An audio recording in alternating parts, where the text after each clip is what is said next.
നമ്മളിപ്പോ ഡയബറ്റിക് ആയുള്ള ഒരാൾക്ക് ഒരു ചികിത്സയും എടുക്കാതിരിക്കുന്നു എന്ന് വിചാരിക്കുക, എന്തായിരിക്കും സംഭവിക്കുക? മുമ്പേ പറഞ്ഞല്ലോ, ദിശത്ത കൊലയാളി. അപ്പോ ട്രീറ്റ്മെന്റ് എടുക്കാതിരുന്നാൽ ഡയബറ്റീസ് ഒരു പ്രോഗ്രസീവ് ഡിസീസാണ്. ഇപ്പൊ മുമ്പ് പറഞ്ഞ പോലെ നമ്മുടെ ബോഡി ഒരു അമേസിങ് ഒരു സിസ്റ്റമാണ്. ഇൻഫാക്ട് ഡയബറ്റീസ് ഒരു അമേസിങ് ഡിസീസാണ്. അമേസിംഗ് എന്ന് പറയുമ്പോൾ ഫാസിനേറ്റിംഗ് ആണ്. നമ്മുടെ ബോഡി ആദ്യം ഈ ഷുഗർ കൂടുമ്പോൾ പാൻക്രിയസ് കുറച്ചുകൂടെ ഇൻസുലിൻ പ്രൊഡ്യൂസ് ചെയ്യും, കുറയ്ക്കാൻ നോക്കും. പിന്നെ ഷുഗർ കൂടിക്കൊണ്ടിരിക്കും. നമ്മൾ വയസ്സാകും തോറും ആ പാൻക്രിയസ് പ്രൊഡ്യൂസ് ചെയ്യുന്ന സെൽസ് കുറഞ്ഞുകൊണ്ടിരിക്കും. അപ്പൊ നമ്മൾ കുറച്ച് നാളത്തേക്ക് ഇത് ഇങ്ങനെ പിടിച്ചു നിന്നുകൊണ്ടിരിക്കും. അപ്പൊ നമുക്ക് എന്തോരം ഷുഗർ കൂടുന്നോ ബോഡിയും കുറച്ചുകൂടെ ഇൻസുലിൻ ഒക്കെ കൂട്ടി അത് കുറയ്ക്കാനായിട്ട് നോക്കിക്കൊണ്ടിരിക്കും. പക്ഷെ there will come a time when അത് നടക്കാതിരിക്കും. അപ്പൊ അങ്ങനെ വരുമ്പോൾ ഷുഗർ പെർസിസ്റ്റന്റ് ആയിട്ട് കൂടിയിരിക്കുമ്പോൾ ആ ഹൈ ഷുഗറിന്റെ എഫക്റ്റ് കുറെ സ്ഥലങ്ങളിൽ കാണും. കണ്ണ്, കിഡ്നി, കാല്, ഈ ബ്ലഡ് വെസൽസ് എല്ലാം. ഈ ബ്ലഡ് വെസൽസ് ആണ് ഇതിന്റെ മെയിൻ എഫക്റ്റ് പറയുന്നത്.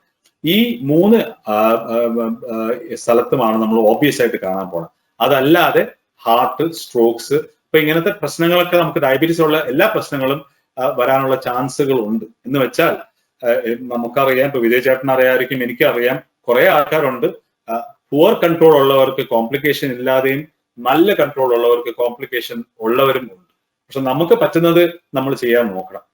ട്രീറ്റ്മെന്റ് എടുത്തില്ലെങ്കിൽ ഇപ്പൊ നമ്മള് ഇറ്റ് ഇസ് ഡാനോളജി എന്ന് പറഞ്ഞാൽ സ്മോക്കിംഗ് ചെയ്യണ എന്തോരം പേർക്ക് ക്യാൻസർ ഇല്ലാതെ ഉണ്ട്. എന്ന് വെച്ചാൽ കുറച്ച് സ്മോക്ക് ചെയ്യണമെന്നും സ്മോക്ക് ഒട്ടും ചെയ്യാത്തവർക്കും ക്യാൻസർ, ലങ് ക്യാൻസറും വരുന്നുണ്ട്. പക്ഷെ what we must know is, മഴ പെയ്യാൻ പോവുകയാണെങ്കിൽ കുട പിടിച്ചോണ്ട് പോകണമെന്ന് നല്ലതായിരിക്കും. അപ്പൊ ഡയബറ്റീസ് ഉണ്ടെങ്കിൽ ഡെഫിനറ്റ്ലി മഴ പെയ്യും, എന്തെങ്കിലും വരാൻ ഹൈ ചാൻസസ് ഉണ്ട്. അതുകൊണ്ട് നമ്മൾ പറ്റുന്നതും എനിക്കൊന്നുമില്ല, വേദനയില്ല, പ്രശ്നമില്ല എന്ന് പറഞ്ഞുകൊണ്ട് നടക്കാതെ നമ്മൾ ആ കുടവ് എടുത്തുകൊണ്ട് നടക്കുന്നതായിരിക്കും നല്ലത് എന്ന് ഞാൻ പറയുള്ളൂ. അതെ, നമ്മുടെ മെസ്സേജ് ശരിക്കും ഡയബറ്റീസ് ഉണ്ടെങ്കിൽ കൃത്യമായ ചികിത്സ എടുക്കുക എന്നുള്ളത് തന്നെ അല്ലെ. അടുത്തതായിട്ട് നമുക്ക് ഡയബറ്റിക്സിന്റെ കൺട്രോളിനെ പറ്റി പറയാം. അതായത് ഏത് ലെവലിലാണ് നമ്മൾ കൺട്രോൾ ചെയ്യേണ്ടത്, എപ്പോഴാണ് നമ്മൾ കൺട്രോൾ മരുന്ന് കഴിച്ചു കഴിഞ്ഞാൽ നമ്മളിപ്പോ ഹൈപ്പോഗ്ലൈസീമിയ അല്ലെങ്കിൽ ഹൈപ്പോ എന്ന് നാട്ടുകാർ പറയുന്ന പോലത്തെ ഒരു ലക്ഷണങ്ങളൊക്കെ ഉണ്ടാകാറുണ്ട്. അപ്പൊ നമ്മൾ എന്താണ് ഈ കൺട്രോൾ കൊണ്ട് ഉദ്ദേശിക്കുന്നത്, ഏത് ലെവലിലാണ് നമ്മൾ കൺട്രോൾ നിലനിർത്തേണ്ടത്? അത് ഈ കൺട്രോള് ആൾക്കാരുടെ പ്രായമനുസരിച്ചോ മറ്റസുഖങ്ങളനുസരിച്ചോ വ്യത്യാസമുണ്ടോ? അത് ഇതിനെപ്പറ്റി ഒന്ന് വിശദീകരിക്കണം. Thank you വിജയോട്ട. ഇത് പറയുമ്പോൾ എനിക്ക് എന്റെ ക്ലിനിക്കിൽ നടന്ന ഒരു കാര്യമാണ് എനിക്ക് ഓർമ്മിക്കാറുള്ളത്. അപ്പോൾ ഞങ്ങൾ ഈ ക്ലിനിക്ക് ചെയ്യുമ്പോൾ പേഷ്യൻസ് വെള്ളം വന്നിരിക്കും, അവരുടെ ബ്ലഡ് ടെസ്റ്റ് ഒക്കെ GP ഓൾറെഡി ചെയ്ത് കാണും. അപ്പൊ അകത്തേക്ക് കയറാൻ വരുമ്പോൾ നമുക്ക് നമ്പേഴ്സ്, നമ്മൾ ബ്ലഡ് ടെസ്റ്റ് നോക്കുമ്പോൾ തന്നെ അറിയാം ഈ കൺസൾട്ടേഷൻ 1/2 മണിക്കൂറാണോ 3/4 മണിക്കൂറാണോ 10-15 മിനിറ്റിൽ തീർക്കാവുന്നത്. അപ്പൊ ഒന്ന് ഞങ്ങൾ നോക്കുന്നത് HbA1c ആണ്. അപ്പൊ അതിലേക്ക് ഞാൻ വരാം, നമ്പേഴ്സ് പറയാം. പക്ഷെ ഈ പേഷ്യന്റ് HbA1c കണ്ടപ്പോ എക്സലന്റ് കൺട്രോൾ എന്ന് വെച്ചപ്പോ ഞാൻ പറഞ്ഞ പോലെ 48 ആണല്ലോ ഡയബറ്റീസ് എന്ന ഡയഗ്നോസിസ്. അപ്പൊ ആ പേഷ്യന്റ് കൺട്രോൾ എന്ന് പറയുമ്പോൾ 46 ആണ്. അപ്പൊ എന്റെ വിചാരം എക്സലന്റ് കൺട്രോൾ, പ്രശ്നമില്ല. ഇത് 5 മിനിറ്റ് കൺസൾട്ടേഷൻ എന്ന് വെച്ച് ആള് അകത്തേക്ക് വിളിച്ച് ഞാൻ പറഞ്ഞു, അപ്പോ ഹലോ ഒക്കെ നമ്മൾ ഇൻട്രൊഡ്യൂസ് ഒക്കെ ചെയ്ത് കഴിഞ്ഞിട്ട് പറഞ്ഞു, മിസ്റ്റർ സ്മിത്തിന്റെ കൺട്രോൾ എക്സലന്റ് ആണല്ലോ എന്ന് പറഞ്ഞു. അപ്പൊ ആ പേഷ്യന്റ് എന്നോട് പറഞ്ഞ കാര്യമാണ് ഞാൻ പറയാൻ പോണത്. പുള്ളി എന്നോട് പറഞ്ഞ്, ഡോക്ടറെ, I have absolutely no control over my diabetes. അപ്പൊ ഇതിന്റെ കോൺസെപ്റ്റ് എന്നാ വെച്ചാൽ, നമ്മള് എക്സലന്റ് കൺട്രോൾ എന്ന് പറയുന്നത് നമ്പറിലല്ല ഇരിക്കുന്നത്. കൂടുതലായി പോയാലും പ്രശ്നമാണ്, അതുപോലെ തന്നെ കുറഞ്ഞു പോയാലും പ്രശ്നമാണ്. നമ്മുടെ ജീവിതത്തിനെ പറ്റിയുള്ള കൺട്രോളും നമ്മൾ ചെയ്യാൻ പറ്റുന്ന കാര്യങ്ങൾ ചെയ്യാൻ പറ്റാതെ വരുന്നതാണ് കൺട്രോൾ എന്ന് പറയുന്നത്. അതുകൊണ്ട് നമ്പർ വെച്ചല്ല നമ്മൾ കൺട്രോൾ പറയേണ്ടത്. അപ്പൊ ചേട്ടൻ പറഞ്ഞ പോലെ എനിക്ക് ആദ്യം തന്നെ പറയാനുള്ളത്, നമുക്ക് എല്ലാവർക്കും അറിയേണ്ടത് ഈ ഹൈപ്പോഗ്ലൈസീമിയ, അതായത് ലോ ബ്ലഡ് ഷുഗർ എന്ന കോൺസെപ്റ്റ് ഹൈ ബ്ലഡ് ഷുഗറിന്റെ അത്രയും തന്നെ മോശം വരുത്തുന്നതാണെന്ന് നമ്മൾ എല്ലാവരും മനസ്സിലാക്കണം. അതുകൊണ്ട് ഹൈപ്പോഗ്ലൈസീമിയനെ പറ്റി ഞാൻ കുറച്ച് പറയാൻ പോവാണ്. What is hypoglycaemia? അപ്പൊ ഹൈപ്പോഗ്ലൈസീമിയ പറയുന്നത് നമ്മൾ UK നമ്പറിൽ നോക്കുമ്പോൾ 4 മില്ലിമോൾസ്, അതായത് 4 മില്ലിമോളിന്റെ താഴെയാണെങ്കിലാണ് ഹൈപ്പോഗ്ലൈസീമിയ എന്ന് പറയുന്നത്. ഇൻഫാക്ട് ഈ നമ്മുടെ നാട്ടിലെ നമ്പർ പറയുമ്പോൾ 70 താഴെയാണെങ്കിൽ ഹൈപ്പോഗ്ലൈസീമിയ. ഹൈപ്പോഗ്ലൈസീമിയ കൊണ്ട് പ്രശ്നങ്ങൾ വരുമോ? ഓഫ് കോഴ്സ് എല്ലാവർക്കും അറിയാം, നമ്മൾക്ക് ഡയബറ്റീസ് ഉള്ളവർ എല്ലാവരും പറയുന്ന ഒരു കാര്യം, എനിക്ക് ചെറിയതായിട്ട് വിശപ്പ് കൂടി, കുറച്ച് വേർക്കാൻ തുടങ്ങി, ഇതൊക്കെ വരുമ്പോഴത്തേക്ക് ഞാൻ ചെക്ക് ചെയ്തപ്പോൾ കുറച്ച് കുറവായിരുന്നു, അതുകൊണ്ട് ഞാൻ കഴിച്ചു, ഇതൊക്കെ പറയും. അതൊക്കെ കറക്റ്റ് ആണ്. പണ്ടൊക്കെ നമ്മൾ ഈ അങ്ങനത്തെ ഹൈപ്പോഗ്ലൈസീമിയ വന്നാൽ പ്രശ്നമില്ല എന്ന് വിചാരിച്ചിരുന്ന ഒരു കാലഘട്ടം ഉണ്ടായിരുന്നു. അത് മാറി. ഇൻഫാക്ട് ലോ ഷുഗർ വന്ന് കുറച്ച് നന്നായിട്ട് കുറഞ്ഞു പോവുകയാണെങ്കിൽ, ഇപ്പൊ 2 ഇല്ലെങ്കിൽ 40-50 വരുവാണെങ്കിൽ സിഗ്നിഫിക്കന്റ് സിംറ്റംസ് വരാൻ പറ്റും. ഇപ്പൊ നമ്മൾ ഓടിക്കുകയാണെങ്കിൽ, ഡ്രൈവിംഗിന് ഭയങ്കര പ്രശ്നമാണ്, ആക്സിഡൻസ് വരാൻ പറ്റും, ഫിറ്റ്സ് വരാൻ പറ്റും, അൺകോൺഷ്യസ് ആകാൻ പറ്റും വെരി ലോ ഷുഗർ ആണെങ്കിൽ.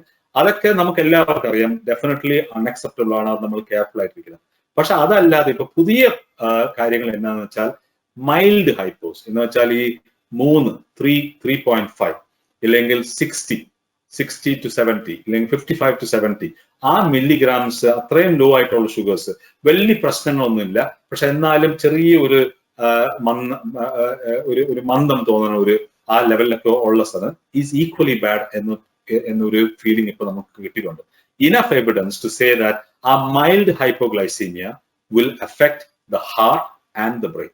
Okay, so ഹാർട്ടും ബ്രെയിനും അഫക്ട് ചെയ്യാണ് മൈൽഡ് ഹൈപ്പോഗ്ലൈസീമിയ. അത് മാത്രമല്ല, നമുക്ക് എല്ലാവർക്കും ഇപ്പൊ ഡിമെൻഷ്യനെ പറ്റി അവയർനെസ് ഉണ്ട്. അപ്പൊ പുതിയ ന്യൂ എവിഡൻസ്, റീസെന്റ് എവിഡൻസ് കാണിച്ചുകൊണ്ടിരിക്കുന്നത് ഇങ്ങനത്തെ recurrent hypoglycaemia, not necessarily severe hypoglycaemia വേണ്ട, നമ്മൾ അൺകോൺഷ്യസ് ആവേണ്ട ആവശ്യമില്ല, ഫിറ്റ് ആകേണ്ട ആവശ്യമൊന്നുമില്ല. പക്ഷെ ഈ മൈൽഡ് ഹൈപ്പോഗ്ലൈസീമിയ വരണുണ്ടെങ്കിൽ in future years this can be a precursor for the development of dementia. So dementia എല്ലാവർക്കും അറിയാം, അതൊരു സിഗ്നിഫിക്കന്റ് ഡിസീസ് ആണ്. അപ്പോൾ എല്ലാ പ്രാവശ്യവും ഹൈപ്പോഗ്ലൈസീമിയ വരുമ്പോൾ ചെറിയ ഡാമേജ് ബ്രെയിനിൽ വരുന്നുണ്ട്, ചെറിയ ഡാമേജ് ഹാർട്ടിൽ വരുന്നുണ്ട്. അപ്പൊ നമ്മൾ പറ്റുന്നതും ഹൈപ്പോഗ്ലൈസീമിയ പ്രിവെന്റ് ചെയ്യാനായിട്ട് നോക്കണം. ഹൈ ഷുഗർ മാത്രം നോക്കിയിരിക്കരുത്. നമ്മൾ ഇൻഫാക്ട് ഞാൻ പറഞ്ഞ പോലെ നമ്മുടെ നാട്ടില് എല്ലാവർക്കും അഗ്രസീവായിട്ട് ട്രീറ്റ് ചെയ്യാനായിട്ടുള്ള ഒരു ശീലമുണ്ട്.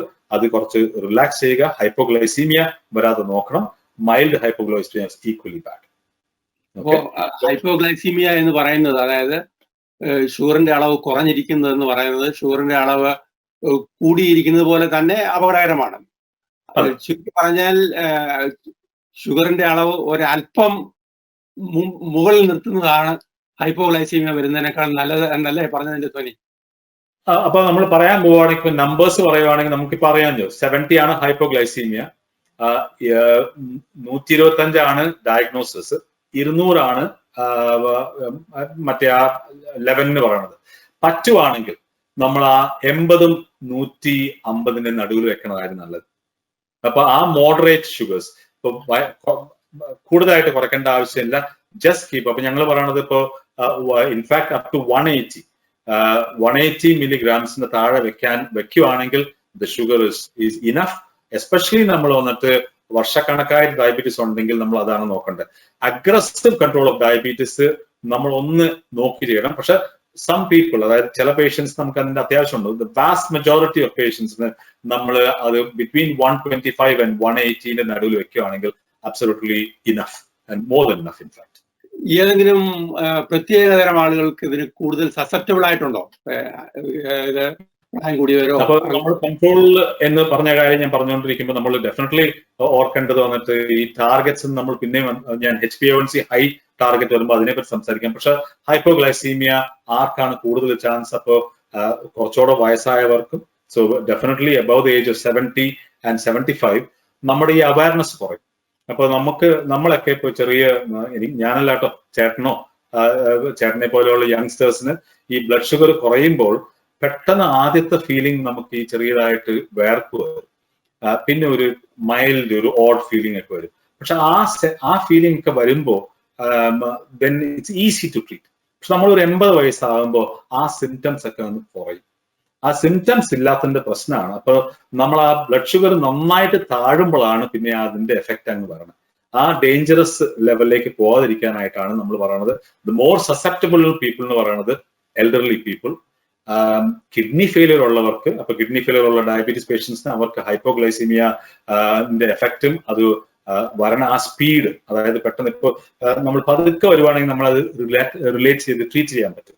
പക്ഷെ ഈ സ്പീഡായിട്ട് വരുവാണെങ്കിൽ അതിനെ റെസ്പോണ്ട് ചെയ്യാനായിട്ടുള്ള സമയം കിട്ടാതിരിക്കും.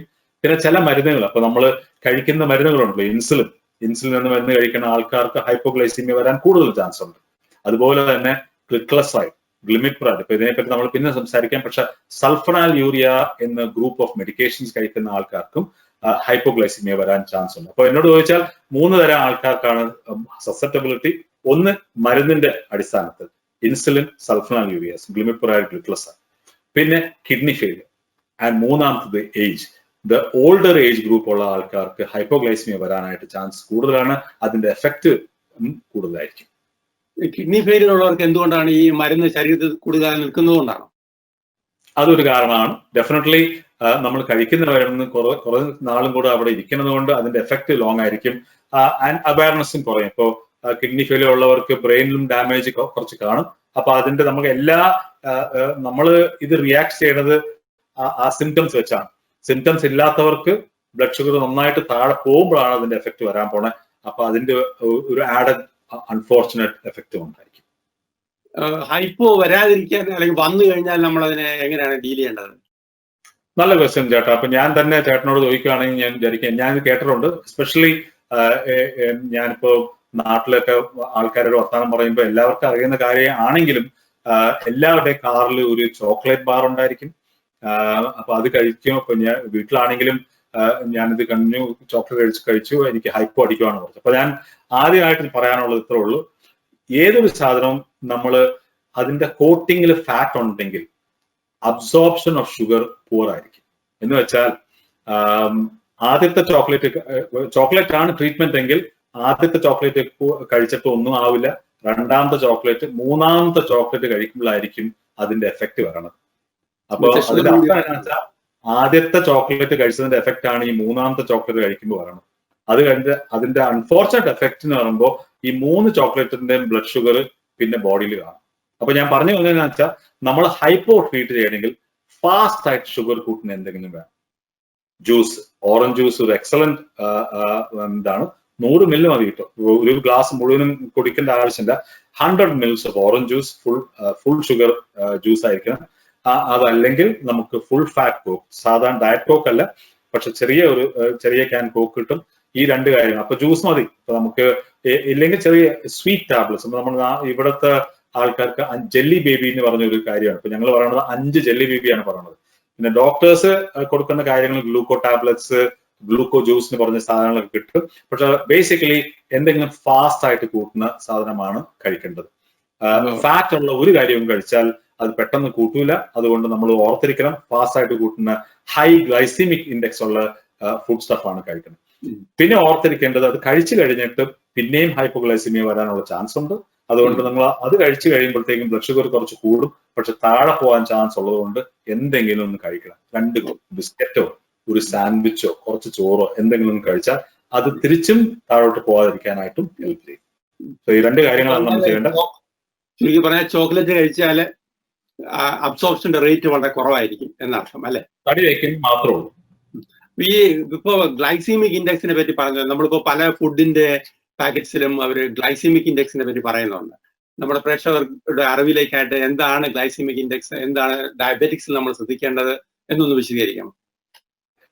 അപ്പോ ഗ്ലൈസമിക് ഇൻഡെക്സ് എന്ന് പറയുമ്പോൾ ആൾക്കാർ മനസ്സിലാക്കേണ്ടത്, glycaemic index amount of carbohydrate അല്ല. ഇപ്പോ നമുക്ക് ഇപ്പൊ അറിയാം, എന്നോട് പണ്ട് എപ്പോഴും ചോദിക്കുന്ന ഒരു കാര്യമാണ്, ചോറാണോ ചപ്പാത്തിയാണോ വൈറ്റ് ബ്രെഡ് ആണോ ബ്രൗൺ ബ്രെഡ് ആണോ നല്ലതെന്നൊക്കെ. അപ്പൊ ഞാൻ എല്ലാവരോടും പറയുന്നത് ഇത്രേ ഉള്ളൂ, ഈ 2 കാര്യങ്ങളിലും എമൗണ്ട് ഓഫ് കാർബോഹൈഡ്രേറ്റ് സെയിം ആയിരിക്കും. നമ്മുടെ നാട്ടിൽ ഇപ്പൊ എല്ലാവരും കുറെ പേര് കഴിക്കണമെന്നുണ്ട് റാഗി. അപ്പൊ ഇങ്ങനത്തെ ഉള്ള കോൺസെപ്റ്റ് ഉണ്ട്, നല്ല കോൺസെപ്റ്റ് ആണ്. ഇതിന്റെ മെയിൻ ഡിഫറൻസ് എന്ന് പറയുന്നത് glycaemic index. Total amount of carbohydrate will be the same. പക്ഷെ ഗ്ലൈസമിക് ഇൻഡെക്സ് ഡിഫറൻസ് ഉണ്ടെങ്കിൽ, ഹൈ ഗ്ലൈസമിക് ഇൻഡെക്സ് ഉള്ള ഫുഡ് സ്റ്റഫ് ആണെങ്കിൽ കഴിച്ച ഉടനെ ബ്ലഡ് ഷുഗർ അങ്ങ് കൂടും. ഇപ്പൊ ഞാൻ പറഞ്ഞ പോലെ orange juice high glycaemic index, ചോറ് ഹൈ ഗ്ലൈസമിക് ഇൻഡെക്സ്. നമ്മൾ കഴിക്കുമ്പോഴത്തേക്ക് ആ ഷുഗർ അങ്ങ് പെട്ടെന്ന് അങ്ങ് കൂടും. ഓക്കെ, അപ്പോ അതിന്റെ ഗുണം എന്ന് പറഞ്ഞാൽ ഹൈപ്പോഗ്ലൈസീമിയ അടിക്കാതിരിക്കാനായിട്ട് നല്ലതാണെങ്കിലും ആ പെട്ടെന്ന് കൂടുമ്പോൾ അതിന്റെ എഫക്റ്റ് കുറച്ചുകൂടെ ഈ ഇൻസുലിനിലും എല്ലാത്തിനും പ്രശ്നങ്ങൾ കൊണ്ടുവരാൻ ചാൻസ് ഉണ്ട്. പക്ഷെ നമ്മളിപ്പോൾ ഹൈപ്പോഗ്ലൈസീമിയൊക്കെ ട്രീറ്റ് ചെയ്യുവാണെങ്കിൽ ഹൈ ഗ്ലൈസമിക് ഇൻഡെക്സ് ഫുഡ് തന്നെ കഴിക്കണം. അതല്ലെങ്കിൽ നമ്മുടെ ബോഡിക്ക് എപ്പോഴും നല്ലത് ലോ ഗ്ലൈസീമിക് ഇൻഡെക്സ് ഫുഡായിരിക്കും. അപ്പോൾ പെട്ടെന്ന് ബ്ലഡ് ഷുഗർ കൂടാത്ത എന്തെങ്കിലും ഉണ്ടെങ്കിൽ അത് കഴിക്കുന്നതായിരിക്കും നല്ലത്. നമ്മൾ ചേട്ടന് തന്നെ അറിയാമല്ലോ, ഇപ്പൊ നമ്മൾ പറഞ്ഞു വരുമ്പോൾ തന്നെ ഇപ്പൊ നമ്മൾ റാഗി കഴിക്കണതോ ഇല്ലെങ്കിൽ ബ്രൗൺ ബ്രെഡ് അല്ല കേട്ടോ, ബ്രൗൺ ബ്രെഡും വൈറ്റ് ബ്രെഡിലും ഒരു വ്യത്യാസമില്ല. എല്ലാവരും പറയുവാണ് പ്രഷർ വലിയ വ്യത്യാസമില്ല. പക്ഷെ ഈ ചില ബ്രെഡിൽ നമ്മൾ ഗ്രെയിൻസ് ഉള്ള ബ്രെഡ്, അപ്പൊ അങ്ങനത്തെ ഉള്ള ബ്രെഡ് കഴിക്കുമ്പോൾ the effect is absorption of sugar എന്ന് കുറയ്ക്കും. അപ്പൊ ഗ്ലൈസമിക് ഇൻഡെക്സ് കുറയുമ്പോൾ ആ ഇൻക്രീസ് ഇൻ ഷുഗർ കുറച്ചുകൂടെ സ്ലോ ആയിട്ട് കൂടുവാണെങ്കിൽ അതിന്റെ effect definitely will be beneficial for people with diabetes. അപ്പോൾ നമ്മുടെ ബോഡിക്ക് ഇപ്പൊ ഇൻസുലിൻ ഡെഫിഷ്യൻസി ഉണ്ട്, നമ്മൾ മരുന്ന് കഴിച്ചിട്ടുണ്ട്, അതിന്റെ എഫക്ട് വരണം. അപ്പൊ നമ്മൾ കുറച്ചുകൂടെ സമയം തരുവാണ് ആ മരുന്ന് എഫക്ട് എടുക്കാനും നമ്മുടെ ബോഡി തന്നെ ഡീൽ ചെയ്യാനും കുറച്ചുകൂടെ എഫക്ട് കൊടുക്കുന്നതാണ് ലോ ഗ്ലൈസമിക് ഇൻഡെക്സ് ഫുഡ് കഴിക്കുമ്പോൾ.